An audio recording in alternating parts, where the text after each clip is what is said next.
Hello, I am Richard Thompson, and I'm here to show you the Sanctuary X32 soundboard position.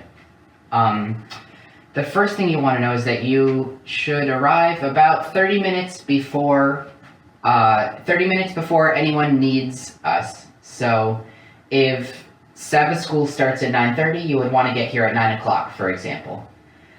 Alright, so to turn on the station, there is a power supply down here. You want to turn this on, and that'll turn on everything here.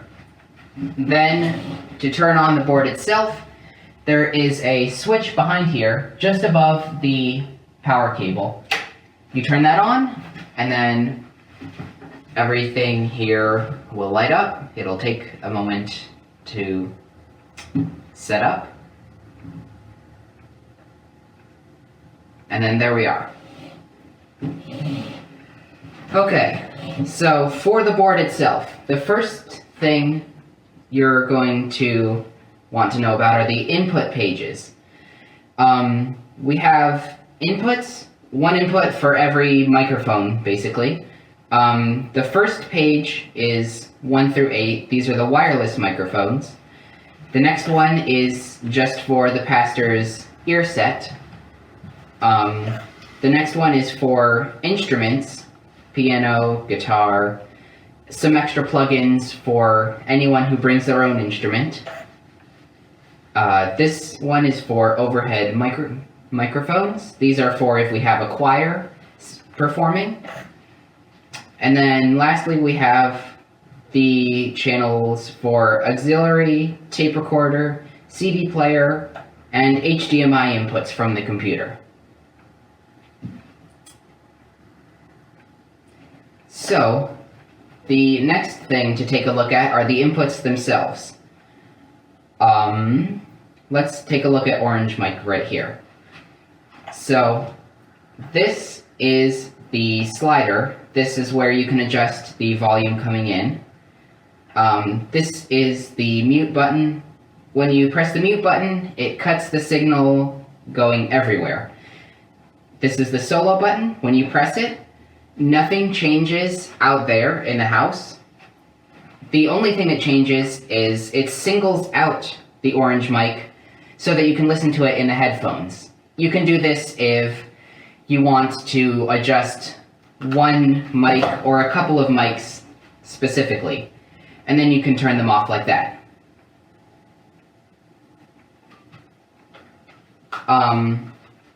Let's see. For the volume you want to be at, whenever someone is talking or singing, you want these lights to be somewhere in between the green and the orange, with all in the orange being too high and all in the green being a bit too low. So right around there, you see it, it lights up orange occasionally, but doesn't stay in the orange. Way up higher here, you will see clip and comp, which is short for compress. Compress means that it is being trimmed back so that it's not boomingly loud, or that any crackles and pops that we get don't, hurt the ears of people in the sanctuary. And clip happens when it gets too loud and it just cuts the sound off completely for a moment, if there's a loud bang. Okay. The next thing we're going to look at is everything in this select menu. When you press select for a station, for an input, you will see several things over here. You will also be able to do this from your phone, and now is a good time to show you how to log into the app. The app is called Mixing Station X32, and when you connect, firstly you want to be connected to the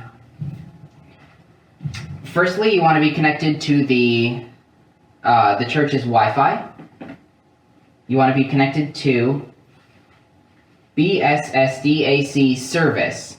which is the Wi-Fi that the board is connected to. And then once you are, you click search, and then it says the name of our board here, and you tap on it, it syncs up, and then your phone or tablet is connected, and you can adjust the volumes here as if you were at the board itself. This is useful if you need to be in another room or downstairs monitoring something. You can still monitor the board from your phone. Now, the select menu, you can get it on the board by pressing this green select button here, or you can get it on your phone by tapping the name of the input. So you tap the word orange here, and it takes you to the same menu. Now, there are 3 main things you want to know about. The first is the gate channel page, and what gate does is when you turn it up like this, you can essentially make the mic not activate unless the person talking gets over a certain volume. This is useful to have for guitars, maybe, that are having a bit of hum or feedback on the bottom of the sound. So you only want it to broadcast the sound when the person is actually playing. You don't want to use this for just all the time, though, because it can potentially cut out the bottom of a person's voice when they're speaking and make it sound like their microphone is cutting out, and we don't want that. The next channel that we want, the next page that we want to look at is Dynamics. This lets you change the compressor from over here. So if you turn this down, this changes the threshold, or the volume at which it starts to cut the audio. So here, it starts to cut the audio if it gets to this volume. Now, you would never want to go that low. Normally, the most you would go is about here. And then this knob, the ratio, is how sharply it cuts off the sound. So this would be very sharp, just cutting off almost completely at that volume. And this would be no compression. It just goes through completely as originally intended. So for most things, again, you're not going to need any compression. So you want it at 0 to 0 and 1 to 1, so it's a straight line. But for things like the pastor's microphone, and I can show you that right now, press select here. His microphone is set to cut off about here, and the ratio is pretty steep because he can get loud while he's preaching, and he does regularly, so the compression is useful. Next, we want to talk about the EQ. The EQ is what allows you to adjust the sound of a microphone. So if we switch back to orange real quick, you can see that when I talk, my voice is coming through here, and we have the signal cut off in the bass register because that can give feedback. Okay, these EQ dots on your phone can be turned up or down to boost or mute out certain parts of somebody's voice range. So if a certain part of their voice is too loud and you can't hear the high parts, you want to turn down the low parts like this and turn up the high parts like that. And for now, that's pretty much all you'll need to know about the EQ. Next, we are going to look at the left side of the board. The first thing we're going to take a look at is these mute groups right here. Each mute group is tied to a whole selection of microphones. So they're labeled, so it should be pretty straightforward. The first one is handheld mics. When you unmute, they all are unmuted. When you press mute, they are all muted. Instruments, it's the same thing. Unmute, mute.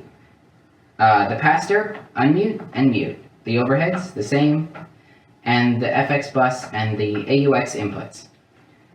This is useful because if you are in one input page and you need to very quickly mute something that's coming in from another section, you can just press this mute right here and you don't have to tab over and distract yourself from what you're doing.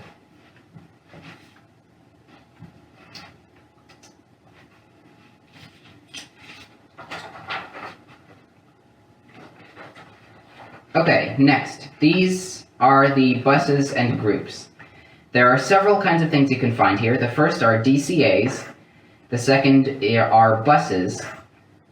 The third are effects, voice effects, instrument effects. And the last thing are matrices. Again. Okay. You assign channels to DCAs and control all the channels selected with one DCA as if you're moving them all at once.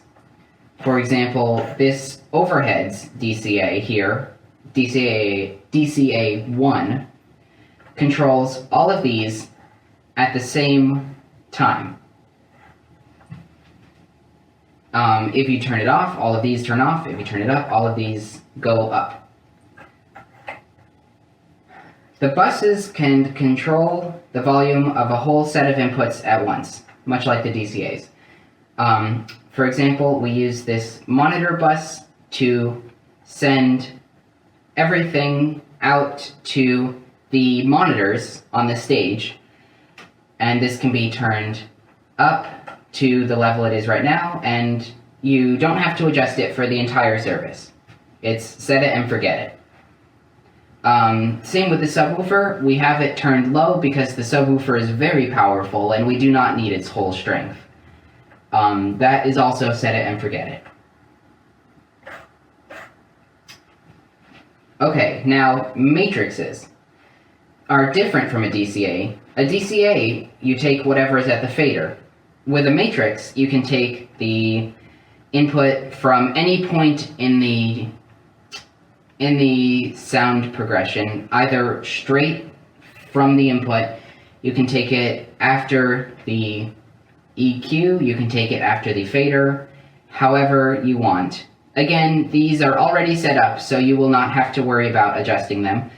The only matrices that we use are matrix 1 and 2, which send left and right out to the Roland for the live stream.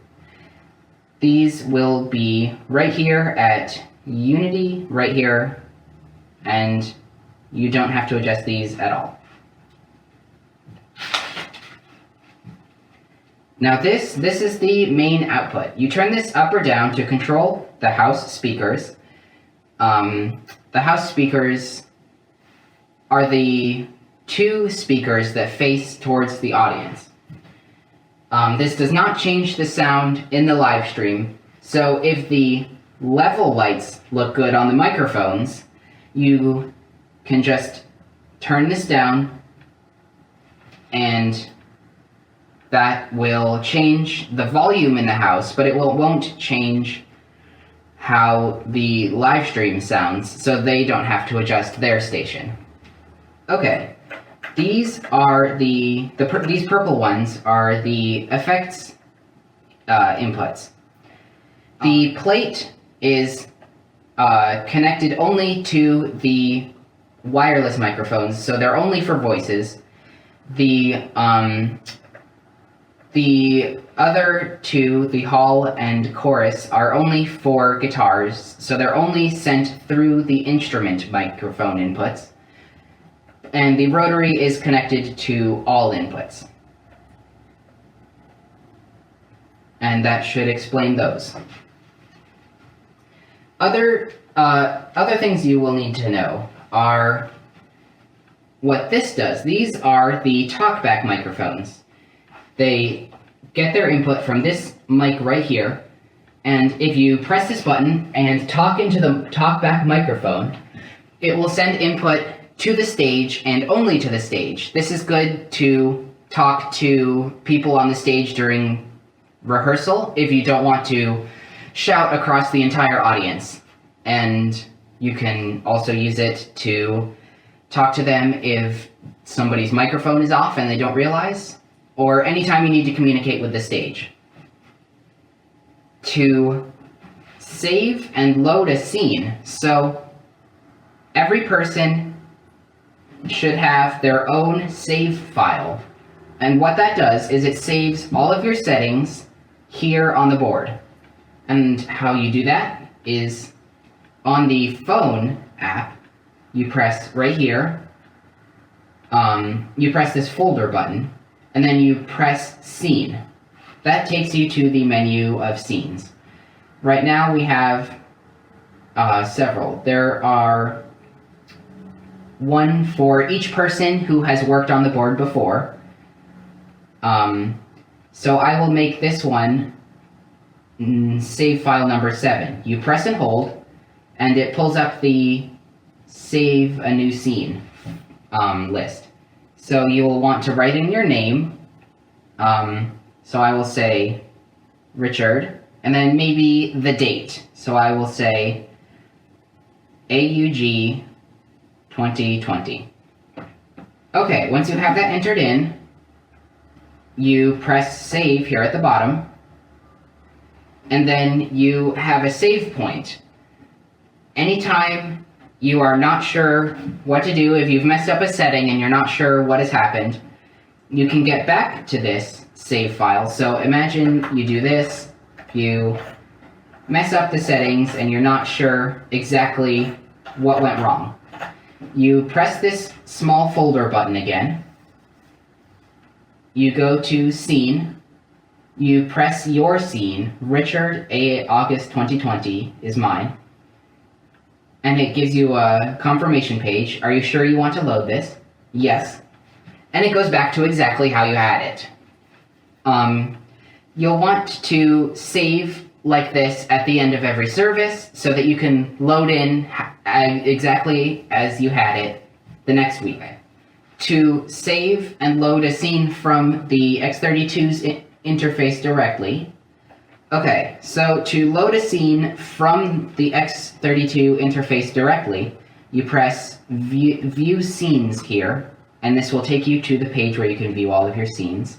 The second page here, and then you have a list of everyone's save files. You press yours, and you click right here to load. Do you want to load scene? You press this one for no, and this one for yes. Press yes, and everything goes back exactly how you had it before. So, if you have changed a bunch of stuff and are not sure how to get it back to where it was, you want to press View, Scenes, Your Scene, Load, Yes, and everything goes back to exactly how it was when you started. When the service is done and you're ready to turn off your station, what you will want to do is go to the setup page and then press this first button here for shutdown. Press that. It says you can safely switch off the console now.